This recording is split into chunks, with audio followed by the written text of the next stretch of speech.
ፋሲል በጣም እጅግ የሚገርም ዜናዎችን ያቀረብክልን በተለይ ደግሞ ከሻአቲድ ፓርቲ ወደ ራም የተሰኘው ፓርቲ መቀላቀል ሲቆይ ተመልካቾቻችን ግልጽ እንዲሆንላቸው ይሄ ራም የሚሰኘው የተባለው ፓርቲ ምን አይነት ፓርቲ ነው ምን አይነት አቋም ነው እንደው ለተመልካቾቻችን እስኪ ትንሽ አብራራልና እሳቸውም ከዛ ወደ መግባታቸው በፊት የተናገሩት ነገር ነበር ይሄን ነገር ትክክል አድርገው ነው ወይ የሄዱትም እሱንም አብረን እንመለከተዋለን ኦኬ ይሁን ተመልካቾቻችን አይቸው ራም የተሰኘው ፓርቲ የወንድማማች እስላሞች ሪዮታ ዓለም ወንድማማች እስላሞች ሪዮታ ዓለም የሚያንጸባርቅ ፓርቲ ነው የሐማስ ትንሽ ወንድም ነው ግልጽ ሆኖ እንግዲህ ሁላችሁም እንደምናውቀው ከመቶ ዓመት በፊት ነው የወንድማማች እስላሞች ፓርቲ ግልጽ ውስጥ የተወለደው ከዛም በኋላ በአለም ዙሪያ ብዙ ተከታዮች አሉት ወንድማማች እስላሞች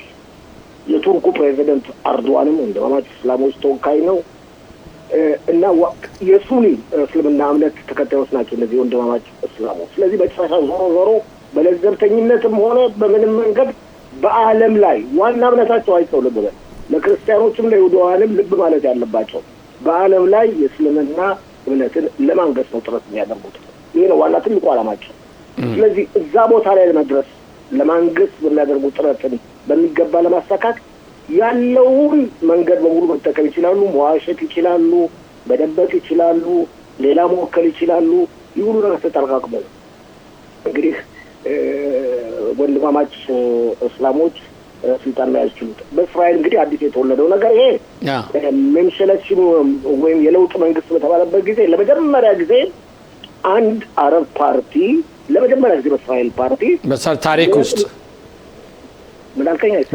ታሪክ ውስጥ በእስራኤል ታሪክ ውስጥ ለመጀመሪያ ጊዜ አረቦች ሚኒስትሩ የነበረ አረቦች ምክትል ሚኒስትር ነበሩ የሰራተኛው ፓርቲ አባል በመሆን አይቸው ነገር ግን በፓርቲ ደረጃ በተለይም የወንድማማች እስላሞችን ሪዮታ ዓለም ሃይማኖታዊ አካባቢት የሚያንጸባርቅ ፓርቲ የጥምር መንግስት አባል ሲሆን የመጀመሪያ ጊዜው ነበር አሁን ደግሞ ያ ብቻ አልበቃ ብሎ እኒህ ሜጀር ጀነራል ሴግሎኖቪች ሁላችንም እንደምናውቀው ባለፈው መንግስት ጊዜ ምክትል ሚኒስትር በመሆን የአረቦች አካባቢ አላፊ በመሆን በጥምሩ መንግስት በኩል አላፊ በመሆን የራአምን የዚህን አክራሪ ፓርቲ ፖሊሲ ከተግባር ላይ ሳይውሉ የነበሩ ናቸው በደቡብም ሆነ በሰሜን እስራኤል ሁላችንም እንደምናውቀው አሁን ከፍተኛ የመፋለም ሁኔታ ያለው ደቡብና ሰሜን እስራኤል ነው ደቡብና ሰሜን እስራኤል ብዙዎቹ መሬቶች አረቦች ለመቆጣጠርና እስራኤልን ወጥሮ ለመያዝ ከፍተኛ ጥረት እያደረጉ ነው ለዚህ ተባባሪ ለመሆን እኚህ ሜጀር ጀነራል የራም ፓርቲ አባል እንደሚሆኑ አስታውቀዋል ሁላችንም እንደምናውቀው የራም ፓርቲ መሪ መንሱር አባስ ናቸው መንሱር አባስ ቱርክ ድረስ በመሄድ ከሐማስ መሪዎች ጋር ተወያይተዋል እስካሁን ድረስ ሁላችንም እንደምናውቀው አይቸው በዚህ ተከፈተው ጥቅምት 7ን ሂደት አያወግዙም አይቀበሉም ጥቅምት 7 ተፈጸመ በነገራችን ላይ ፋሲል ይሄን የማያወግዙበት ምን ለህይወቴ ይፈራሉ ሲሉ አንድ መገናኛ ጣቢያን የተናገሩት ነው የታማለ በራሸት ቤት በራዲዮ ጣቢያ ተናግረው ለህይወቴ ስለምፈራ ነው ማልናገር ወራዲ ያሞነ ነው ምንም የሚያከራክር ነው የሚያነጋግር አይደለም አመለካከታቸው የታወቀ ነው ይህን ማስመልከት ሰሞኑን በተለያዩ የቴሌቪዥን ጣቢያዎች የዚህን የራአምን የእስልምና እምነት አክራሪ ፓርቲ ሪዮታ ዓለምና ተግባር በከፍተኛ ሁኔታ ለማንጸባረቅ ከፍተኛ ጥረት እየተደረገ ነው የሴግሎቪች ሁኔታ ይህን ይመስላል በእውነት መጀመሪያ ላይ በሚጀምረው ሳምንት አካባቢ ይሄ ነገር ጭምጭምታ አንዳንዴ በወጣበትና ወሬው በተጀመረበት ሰዓት የተናገሩት ነገር ነበር ምንድነው እኔ ወደ ራም ፓርቲ ለመሄድ ፍላጎት አለኝ ይላሉ ነገር ግን የራም ፓርቲ ሲጀመር እስራኤል ሀገር የይሁዳውያን ሀገር እንደሆነች ማሳወቅ አለበት ሁለተኛ ደግሞ ብሔራዊ ውትድርና አገልግሎት ባሄዱም እንኳን የብሔራዊ አገልግሎት አለ በየከተማቸው ውስጥ በተለያዩ ተቋሞች በበጎ ፍቃድ ገብተው እንዲያገለግሉ የሚል የራሳቸው ቅድመ ሁኔታ የሰጡት ነበር ይሄ ነገር የሊቀመንበሩ ተቀብለው እሺ እናደርጋለን ብለው ነው የገቡት ወይስ ተናግር ያለው ቢሆን ይሁን ባይሆን ግን የራስ ጉዳይ ብለው ነው የገቡተኝ እሳቸው ያሉት ሁኔታ አለ ታውቃለህ ከመጀመሪያ ጀምሮ ተናግረዋል ወንድማማች እስላሞች አላማቸውን አጀንዳቸውን ከግቡ ለማድረስ መዋሸት ይችላሉ ይፈቀድላቸዋል በሃይማኖት እምነታቸው እውነት አለመናገር ይፈቀድላቸዋል። መሰወድ በአማርኛቸው መሰወድ የሚባለው አማርኛ አለ ይችላሉ፣ ይፈቀድላቸዋል በሃይማኖታቸው። ስለዚህ እሳቸው ያሉት አንድ ነገር አለ። እስራኤል ስትወለድ ያውኗ አዲሷ እስራኤል ተወለደችው የይሁዳን ሀገር መሆኗን በመሆን ነው የሚል አመለካከት ሰንዝሯል።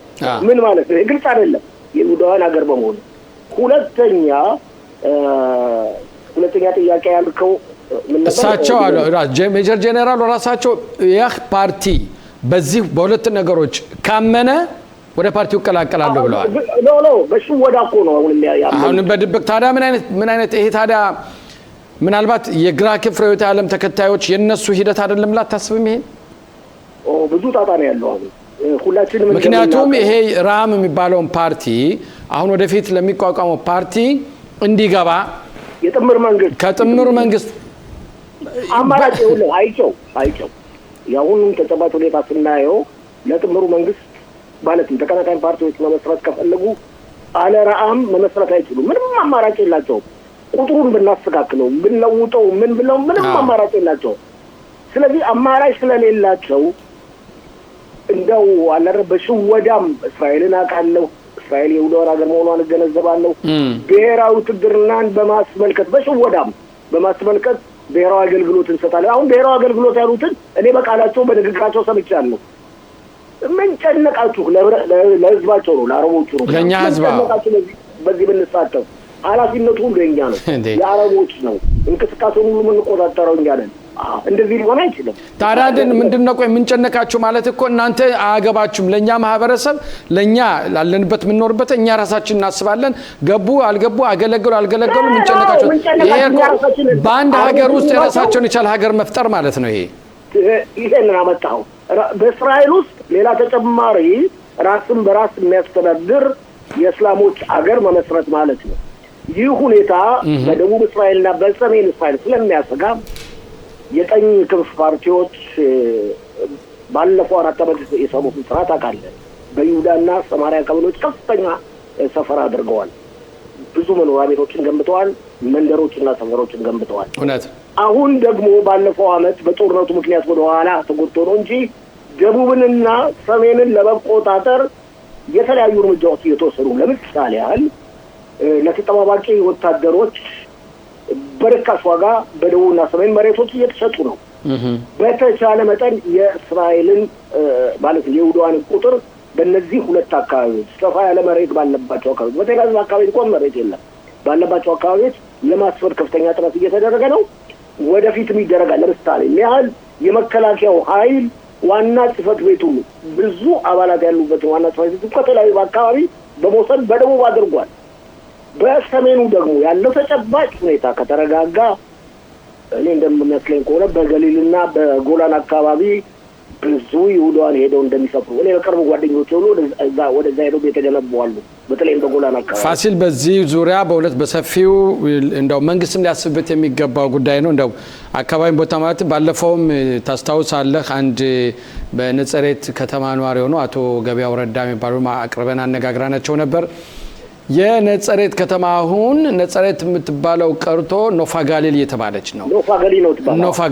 ኖፋ ጋሊል ማለት እንግዲህ ይሁዳውያን የሚኖሩበት ቦታ ሲሆን ነጸሬት ሲባል ደግሞ ያው አረብ እስራኤላውያን የሚኖሩበት ነው። ነገር ግን ኖፋ ጋሊልም ውስጥ አሁንም ህዝቡ እየለቀቀ ወደ ሌላ በአካባቢ ወዳሉ ከተሞች እየሄደ ነው። ያ ማለት እንግዲህ አረቦች እየመጡ ያን ቦታ እንደገና እየተቆጣጠሩ ቤት እየገዙ እየኖሩ ነውና ይሄ ነገር እንዴት ይመለከታል ብለን ባለፈውም የተነጋገርንበት ሁኔታ ነበር።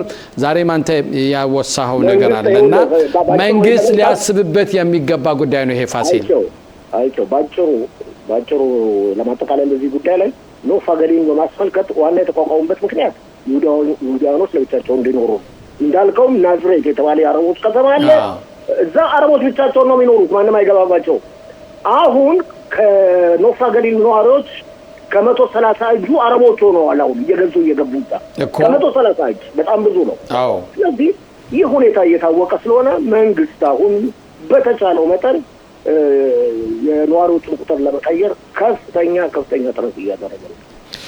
በዚህ ላይ ፋሲሌ በዚህ እንዳለ እንግዲህ አሁን እስካሁን እንደተመለከትነው ከሞላ ጎደል የግራ ክንፍ ርዕዮተ ዓለም ተከታዮች ለነሱ መልካም ነገር መስሎ ይታያል። ምክንያቱም የኔ ሜጀር ጄኔራል ከራም ፓርቲ ሄዶ መቀላቀልና መግባት የግራ ክንፉን ሊያጠናክረው ይችላል። የቀኝ ክንፉስ ምን እያደረገ ነው? በዚህ ሰዓት ባሁኑ አለው በምርጫው በተለይ ምን አድርጎ ራሱን አሁንም ያለውን የበላይነቱን ጠብቆ ለመውሰድ ምን አይነት እንቅስቃሴ እያደረገ ነው?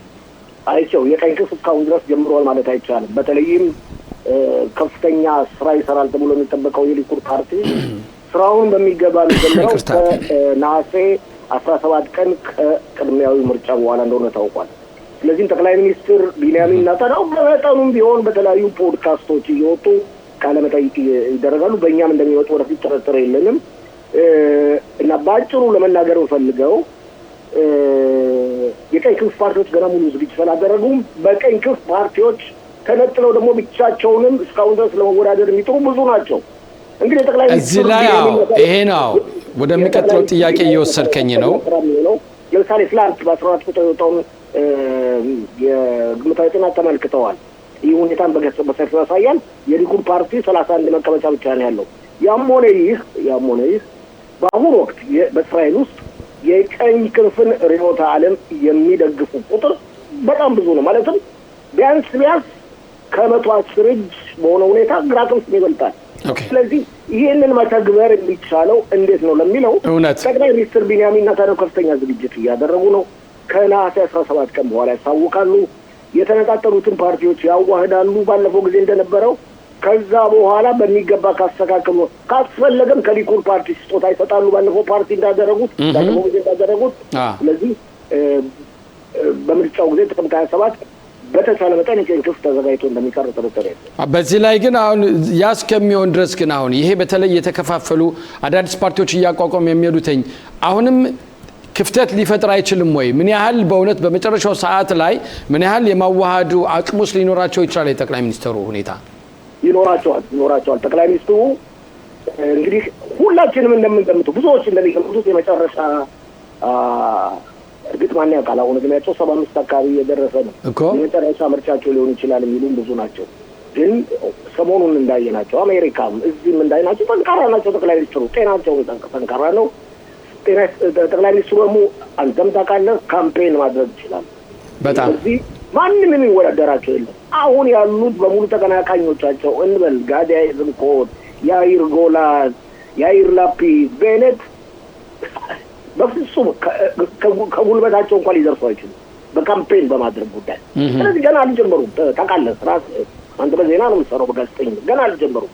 ይህ የሚጀመረው በሰፊው መወያየት የምንችለው ከነሐሴ 17 ቀን በኋላ ነው። ከዛ በኋላ ሀገሪቱን በሙሉ ያጥለቀልቃሉ፣ ይጓዛሉ፣ ንግግር ያደርጋሉ፣ የፓርቲያቸውን አባላት ይደግፋሉ፣ ህዝቡን ውጣና መረጥ ማለት ይችላሉ። ዋናውና ወሳኙ አይቸው ጥቅምት 27 ቀን ነው። ተመልካቾቻችን የማስመልከትም ሰሞኑን እኛም የተለያዩ ዝግጅቶችን ይዘን እንቀርባለን። ጥቅምት 27 ቀን ወሳኝ የሆነበት ምክንያት የግራ ክንፍ ፓርቲ ተወካዮች ማለትም ደጋፊዎች ምንጊዜም የታወቀ ነው ወጥተው ይመርጣሉ፣ አይሰለቹም። ቀኝ ክንፎች ግን ብዙ ግፊት ካልተደረገባቸው መውጣት ወጥተው ለመምረጥ ያዳግታቸዋል። ስለዚህም በዛ ቀን በሚደረገው ምርጫ ጥቅምት 27 ቀን አንድ ቀን ነው ምርጫው፣ ሌላ ቀን የለም ተመልካቾች። አንድ ቀን ነው። በአንድ ቀን ምርጫው ከጠዋት እስከ ማታ ስለሚሆን እንደምንም ብላችሁ ወጣችሁ መምረጥ በሁለቱም በኩል መምረጥ ትችላላችሁ። ቁጥሩ የበዛ መራጭ ከወጣ የቀኝ ክንፍ ማሸነፉ ይረጋገጣል። ቁጥሩ አነስተኛ የሆነ ከወጣ ደግሞ የግራ ክንፍ ማሸነፉ ይረጋገጣል። ስለዚህ ሁሉም ፓርቲዎች በዛ ቀን ከፍተኛ ጥረት ነው ያደረጉት። እንደው ፋሲል እንግዲህ ለምሳሌ አንተ እያሳየ ሆኖ አሁን ግምታዊ ጥናት በአይዝንኮትና በጠቅላይ ሚኒስትር ቢንያሚን መካከል 56 ለ44 ነው የሚወጣው። ማለትም በግምታዊ ጥናት ነው 14 ብር ያደረገው። እዚህ ላይ ለምሳሌ የቀኝ ክንፍ ፖለቲካ ርዕዮተ ዓለም ተከታዮችም መከፋፈል ሁኔታ የምናይበትኝ የአቪግዶር ሊበርማን ሁኔታስ እንዴት ነው? ወደ ቀኝ ክንፉ የመዋሃድ አቅሙ ሳይሆን እንደው ሀሳቡ አላቸው ለታስባለ። ምክንያቱም እሳቸው ወይ ቀኝ አልተባሉ ወይ ግራ አልተባሉ መሀል ላይ ወለል የሚሉ ነገር ናቸው። አቪግዶር ሊበርማን አቪግዶር ሊበርማን የርዕዮተ ዓለም ነገር የለም። እሳቸው ጠቅላይ ሚኒስትሩ ስለማይወዱ ከግራ ክንፎች ጋር ናቸው። እንደውም አልፎ ተርፎ 6 እና 8 መቀመጫዎች እንኳን ቢያገኙ ጠቅላይ ሚኒስትር ሆናለሁ ብለው ተነስተዋል። እኔ ጠቅላይ ሚኒስትር ሆናለሁ ባለፈው ጊዜ የተደረገ ነገር አለ። ቤኔት በ6 መቀመጫዎች ጠቅላይ ሚኒስትር ሆነዋል። እኔም ጠቅላይ ሚኒስትር ሆናለሁ ብለው አሁን ግብ እየፈጠሩ ነው። ግብ እየፈጠሩ ነው። በግራ ሰዎች ጋር እንደው ታካቸዋል ንግግራቸው። በቀደም እንኳን የያይር ጎላን ግራ አክራሪው በተለያየ መንገድ የይሁዳና ሰማርያ ነዋሪዎች ይሁዳን ተችተው ነበር። አርፎም ባይቀመጥ አሁን ማድረግ ያለበት እኛ እንድናሸንፍ ከፈለገ አፉን ይዝጋ ሻታፕ ነው ያሉት። የሚገርም ነው። ወደኛ ማህበረሰባችን ስንመጣ ፋሲል የኛ ማህበረሰብ ሁኔታስ ምን መስሎ ይታያል? አዳዲስ ፓርቲዎች ወዳዳዩ አሁን አስተያየቶችን እየተመለከትኩ ነው። ተመልካቾቻችን የሚጠይቁት ለምሳሌ ክርስቲያንን ባትቃወሙ ብትደግፉ እግዚአብሔር ያዘጋጀላችሁን መንገድ ብትቀበሉ ይሁሉ ባልመጣ። እኔ ብዙ መዘርዘር አልፈልግም። ማንም የሚቃወም በግል የሚቃወም ሊኖር ይችላል። ግን በጣቢያ ደረጃ በህዝብ ደረጃ ቤተ እስራኤላውያን ክርስቲያንም ብለው የሚቃወሙ ማንም የሚቃወም የለም። እያንዳንዱ ሰው ካልፈለገ ክርስቲያን ሊቃወም ይችላል። እያንዳንዱ ካልፈለገ ይሁዲ መቃወም ይችላል ወይ እስላምን መቃወም ይችላል። እዚህ ላይ በአገር ደረጃ ምን ተፈጠረ የሚለው መመልከት ያለባቸው ተመልካቾቻችን። እኔ ለማስፋት አልፈልግም። በህብረተሰብ ደረጃ በጣቢያ ደረጃ በአገር ደረጃ ክርስቲያንን የሚቃወም የለም። እንዲያውም ክርስቲያንና ይሁዲ በመተባበር በዓለም ላይ ለውጥ ለማምጣት ከፍተኛ ጥረት እያደረጉ ነው። በዓለም ላይ ባለው ጦርነት አሁን ክርስቲያንና ይሁዳን አንድ ላይ በመሆን እስላሞችን እየተዋጉ ነው። የእስላሞች መጨረሻ ዓላማ ሁሉም ልብ ማለት ያለበት ክርስቲያንና ይሁዳን ማጥፋት ነው። ይበቃል። እሺ እና ወደኛ ማህበረሰብ ስንመጣ ፋሲል የኛ ማህበረሰብ የሚያደርጉት እንቅስቃሴ ግብ ነው። እንዴት ነው በእውነት ይበጃለኛ ግን ይሄ ጉዳይ? በዛሬው ዝግጅት ከ30 ደቂቃ በኋላ አካባቢ በሊኩድ ፓርቲ የምትወዳደረውን አልማዝ ማሩን ታነጋግራለች። ሌሎችም ተወዳዳሪዎች አሉ። ሰሞኑን ማነጋግረናል። ጸጋንም ማነጋግረናል። ጸጋ እንደገና ትወዳደራለች። ሌሎችም ከቤኔት ደግሞ አለልኝም አለ። አሁን ደግሞ ያሻር ከሚባለው ፓርቲ አይዝንኮት ፓርቲ 2 ሴቶች ገብተዋል። ለፎቶግራፍ ማኛለ አሁንም ነው ለፎቶግራፍ ፕሪናም አለች። እስከ መቼ ፕሪና ያለችበት ሁኔታ ጨራሳውን አይታወቅም። ለፎቶግራፍ ግን እስከ መቼ? ቆይ አዳምጠኝ። ለፎቶግራፍ ሲባል የገቡ ፎቶግራፍ መነሳት እንጂ ህብረተሰቡ የሚመርጠውን ያውቃል። ህብረተሰቡ የሚጠቅመውን ያውቃል። በኢትዮጵያዊነታቸው ቦታ እናገኛለን ጥረት ማድረጋቸው ጥሩ ነው። በአንድ በኩል ደግሞ እነዚህ በየቦታው እየገቡ የሚወዳደሩት ኢትዮጵያውያንን በእኔ አመለካከት አይወክሉም። ከተወሰኑት በስተቀር አይወክሉም። አንድ ቀንም ተነስተው ለኢትዮጵያ ሁሉም በየተለያዩ ፓርቲዎች ውስጥ የገቡት ከተወሰኑት በስተቀር እሱን ሁሉንም ማንሳት ስለማልፈልግ ተነስተው የኢትዮጵያ ሁሉዋንን የህብረተሰቡን ተጨባጭ ሁኔታ በማስመልከት ፊት ቆሞ ሲጋተሩ ያየናቸው የሉ። እያንዳንዱ የራሱን ጥቅም ለመጠበቅ ፖለቲካን እንደ ስራ አድርጎ በመቁጠር ፖለቲካ ስራ አይደለም ነው፣ ስራም ነው። ከዛው አንፃር የህዝብ ወኪል መሆን ነው አይደለ? የህዝቡን ችግር መፍታት ነው። ግን ብዙዎቹ ከተወሰኑት በስተቀር ፖለቲካን ስራ በማድረግ ህይወታቸውን ማደራጀት፣ ኢኮኖሚያቸውን ማበልጸግ ብቻ ለመጠቀም የሚያደርጉት ጥረት እንጂ ህብረተሰቡን ለመጥቀም አይደለም። ስለዚህ ህዝቡ ባጭሩ ኢትዮጵያ ህብረተሰብ በአሁኑ ወቅት እስከ 3 እና 4 መቀመጫ የሚያገኝ ህብረተሰብ ነው። ብቻውን ተነጥሎ የሚወዳደር ፓርቲ ዋጋ የለውም። ይሄን ተውት። ግን በየፓርቲው ያላችሁ ጥቅም ማግኘት የምትችሉት የምትፈልጉትን ስትመርጡ ነው። እያንዳንዳችሁ የሚጠቅማችሁ ማን ነው? የማይጎዳችሁ ማን ነው? ጥሩ ደረጃ የሚያደርሳችሁ ማን ነው? የህብረተሰባችን እድሜ ልኩን መንግስት ሳይሆን የሚሸውደን እስካሁን ድረስ አይቸው ከህብረተሰባችን የሚወጡት አካላት ናቸው የሚሸውዱ። መንግስት አይደለም የሚሸውደን። አበቃ። መንግስት ዘረኛ ነው፣ መንግስት ነው ማለት የለም። ጊዜው አብቅቷል። ይህ ነገር ከተወሰኑ ዓመታት በፊት ተፈጽሟል። በአሁኑ ወቅት ህብረተሰባችንን በመወከል በፖለቲካውም በሌላውም አስተዳደር በሌላውም ደረጃ ብዙዎች እንደዚሁ ተሳታፊ የሆኑ ነው። ስለዚህ ህብረተሰባችን የሚመርጠውን እንዲያውቅ እኔ በሚመስለኝ መንገድ ለማሳሰብ ሞክራለሁ። አዎ በእውነት ልንመለከተው ትኩረት ልንሰጠውም የሚገባ ጉዳይ ነው።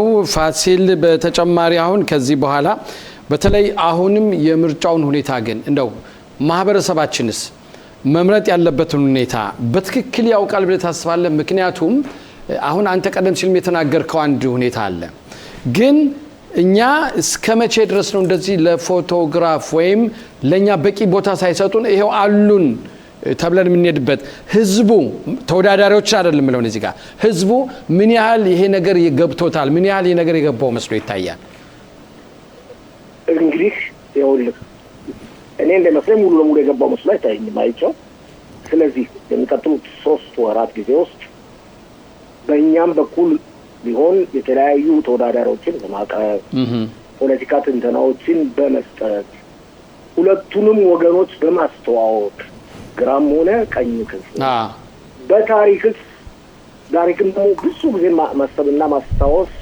ታሪክን ደግሞ ማወቅ ያስፈልጋል በታሪክስ ሁለቱ ወገኖች ለመስዋዕትን ያደረጉት አስተዋጽኦ ምን ይመስላል ይሄ መገምገም አለበት አሁንስ ቢሆን በተፈጠሩ ችግሮቻችንን ለመፍታት ማን ነው ጥረት ያደረገው የህብረተሰባችንን ማንነት ወደፊት ያወጣው ማን ነው ህብረተሰባችን ትንሽ ነው ቁጥሩ እንደምንለው እንኳን 4 መቀመጫ ብለናል አለ እስከ 4 መቀመጫ ግን ማጠቃላይ ከፋይል ጋር ሲነጻጸር ቁጥሩ በጣም አነስተኛ ነው ግን ይህ ቁጥር ወሳኝ ነው በአንድ በኩል ሳይበታተን ለአንዱ ወገን እደግፋለሁ ብሎ ከተነሳ ጥቅም ያገኝ ይችላል በብዙ ነገር ይሄን ነገር ማሳመን ከቻለ ስለዚህ በእነዚህ 3 ሰዓት ቪዲዮ ውስጥ ብዙ እንቅስቃሴ ይደረጋል ብለን እንጠብቃለን ተመልካቾቻችን ደግሞ ያላችሁን ማስተያየት ወደኛም ጣቢያ የላካችሁ ለውይይትም ብታነሱት እኛ ምን ጊዜም በደስታ ተቀብለን ለተመልካቾቻችን ከማቅረብ ወደ ኋላ አንደለም ሁላችንም ትኩረት ማድረግ ያለብን ጥቅምት 27 ቀን ይደርሳል ብዙ ጊዜ አይደለም ይደርሳል ስለዚህ አስቀድመን ማን ለመምረጥ እንደምንፈልግ ማወቅ አለብን በሁሉም እዚህ ላይ ግን ፋሲል ጥቅምት 27 ቀን አሁን በተለይ በሊኩድ ፓርቲ የውስጥ ፕራይመሪዝ ወይም የውስጥ ምርጫ በሚካሄደው ወሳኝ የሆነበት ምክንያት ምንድነው እዛ ላይ በእጩነት የሚቀርቡት ተወዳዳሪዎችና ማን ናቸው የሚለው ነው አሁን ወደ እንትሩን የመጣው ተኝነኝ ወደ ፕራይመሪዝ የሊኩድ ፕራይመሪዝ ኦገስት 17 ነው ስለዚህ አሁን በ17 ነው ግን እዛ ላይ አሁን የሚሆነው ሁኔታ ለጥቅምት 27 ለሚካሄደው ምርጫ ላይ የሚሰጠው አስተዋጽኦ አለ ወይ አለ እንጂ በሚገባ ለምሳሌ ቆቆለጠስል ነው ብዙ ማብራራት እንኳን ጊዜ የሚያለው ሰው ታይም ባጭሩ ለመግለጽ ጥቅምት 27 ቀን በሊኩድ ፓርቲ ቢያንስ የሊኩድ ፓርቲ በአሁኑ ወቅት ያገኛል ተብሎ የሚጠበቀው መቀመጫ 30 31 32 33 34 ነው አይደል ቢያንስ እስከ 40 ቁጥር ድረስ ያሉት ማንነት ግልጽ ይሆናል በጥቅምት ማለትም ኦገስት 17 ቀን ከምርጫው በኋላ የሊኩድ ፓርቲ በመወከል አንደኛ ተራ ቁጥር የሚይዙት ጠቅላይ ሚኒስትር ቢንያሚን ኔታንያሁ ናቸው ሁለተኛው ማን እንደሆነ ይታወቃል ሶስተኛው ማን እንደሆነ ይታወቃል አራተኛው ማን እንደሆነ ይታወቃል አምስተኛው ደግሞ ጠቅላይ ሚኒስትሩ የሚመድቡት ናቸው እንደዚህ ያለ ግልጽ በሆነ ሁኔታ ይታወቃል ማን ቦታ እንዳለው ስንተኛ ተራ ቁጥር እንደሆነ ከዛም አልፎ ተርፎ ለምሳሌ 45ኛ ተራ ቁጥር ከወጣ ወይም 40 ተራ ቁጥር ከወጣ ዋጋ እንደሌለው ግልጽ ሆኖ ነው ይታያል ስም ዝርዝሩ ጥቅምት ማለትም ኦገስት 15 ቀን ምርጫ ከተደረገ በኋላ ሁሉም ግልጽ ይሆናል ከአንድ ቀን ማክሲመም ከሁለት ቀን በኋላ ግልጽ ይሆናል ተቃውሞም ካሉ አቤቱታም ካለ ይቀርባል በሁለትና በሶስት ቀን ውስጥ ከተፈጸመ በኋላ የሊኩድ ፓርቲ አጠቃላዩን ፕሮፓጋንዳ ይጀምራል ፋሲል ለሰጠን ሰፋ ማብራሪያ እጅግ በጣም እናመሰግናለን እንግዲህ ተመልካቾቻችን ማንን መምረጥ እንዳለባቸው በትክክል ያውቃሉ ብዬ አስባለሁ ባውቁም እንኳን እስከ ምርጫው ጥቅምት 27 ምርጫው እስከሚደርስ ድረስ ማን ሊጠቅመን የሚችላል የሚለውን ነገር በተለይ እንደ ማህበረሰብ ሆነን በማህበረሰባችን ችግራችን ይዞ ሊቀርብን ሊጋፈጥ የሚችል ማን የሚለውን ልናውቅ እንችል ይገባ ይመስለኛል ክብራትና ክቡራን ተመልካቾቻችን ስርጭታችን እንደቀጠለ ነው በዩቲዩብ እንዲሁም በፌስቡክ መከታተላችሁን ቀጥሉ የምትሰጡን አስተያየት ጨምሩን አስተያየት ጻፉልን ጥያቄ በዩቲዩብ ማው ያልኩ ነው አስተያየታችሁን ጻፉልን ጥያቄ ካለ ጻፉልን መልስ ይዘን እንቀርባለን እንላለን ፋሲል በድጋሚ አመሰግናለሁ እስኪ አመሰግናለሁ እንደም ድሉ ስለሰጠኝ